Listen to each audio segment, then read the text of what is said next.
பிஸ்மில்லாஹிர் ரஹ்மானிர் ரஹீம். அல்ஹம்துலில்லாஹ் வஸ்ஸலாத்து வஸ்ஸலாமு அலா ரசூலில்லாஹ் வ அலா ஆலிஹி வ ஸஹ்பிஹி வ மன் வாலா.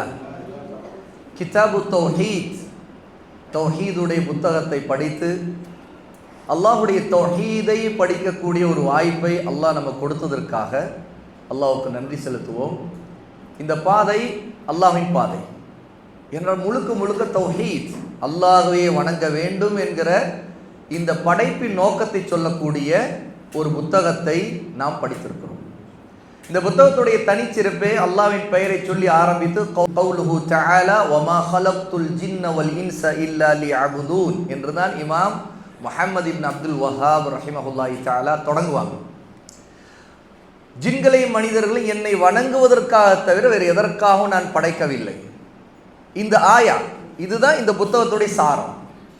இந்த ஆயத்தை அப்படியே சுருக்கி கலிமாவை சொன்னா லா இலாஹ இல்லல்லாஹ், லா இலாஹ இல்லல்லாஹ் தான் இந்த புத்தகத்துடைய சாரம். இந்த புத்தகத்துடைய அமைப்பு ஒவ்வொரு பாடத்தையும் இமாம் முஹம்மது இப்னு அப்துல் வஹாப் ரஹிமஹுல்லாஹ் அமைத்திருக்கிற அந்த அமைப்பை பார்த்தாலே தெரியும். இமாம் முஹம்மது இப்னு அப்துல் வஹாப் தன்னுடைய கருத்துக்களை பேசாம முழுக்க முழுக்க அல்லாஹ்வுடைய வார்த்தைகளை, கால அல்லாஹ், ரசூலுடைய வார்த்தைகளை, கால ரசூல், கால ரசூலுல்லாஹ், அதே மாதிரி ஆசார், சஹாபா, தாபிஊன், தபா தாபியின் இவருடைய கூற்றுகள், அவங்களுடைய விளக்கங்கள், அதையெல்லாம் கொண்டு வந்துட்டு கடைசியில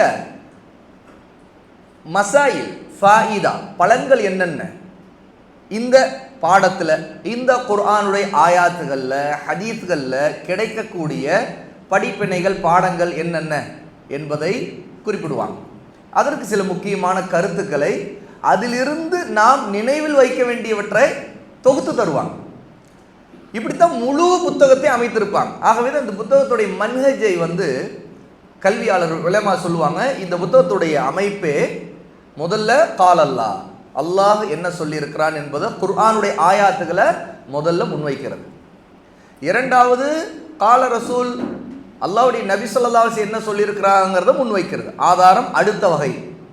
மூன்றாவது ஆசார், ஆசாருங்கிறது ரசூலுல்லாஹி ஸல்லல்லாஹு அலைஹி வஸல்லமுடைய சஹாபா, அவங்களை பின்பற்றி வந்த மக்கள், தாபிஊன்கள், ஹதீஸுடைய இமாம்கள், நல்லறிஞர்கள், அவர்களுடைய அடிச்சுவடு இந்த குர்ஆனிலிருந்தும் சுன்னாவிலிருந்தும் சரியாக அவர்கள் இதை புரிந்து கொண்டதுடைய ஆதாரங்களை விளக்கங்களாக முன்வைக்கக்கூடியது தான் ஆசார். அந்த ஆசார் மூன்றாவது இடத்துல வரும். கடைசியில் தான் இந்த குர்ஆன், ஹதீஸ், ஆசாரிலிருந்து என்னென்ன விஷயங்களை விளங்க வேண்டும்ங்கிறத இமாம் ஃபீஹி மசாயில், இதிலிருந்து கிடைக்கக்கூடிய மஸ்அலா, என்னென்ன பாடங்கள் அல்லது பலன்கள் என்பதை குறிப்பிடுவாங்க. இதனுடைய தனித்துவம். ஆகவேதான் இமாம் இப்னு பாஸ், ஷேக் உசைமீன் போன்றவங்க இதை தௌஹீதுடைய காமூஸ், தௌஹீதுடைய அகராதி, டிக்ஷனரி என்று சொல்லியிருக்கிறாங்க.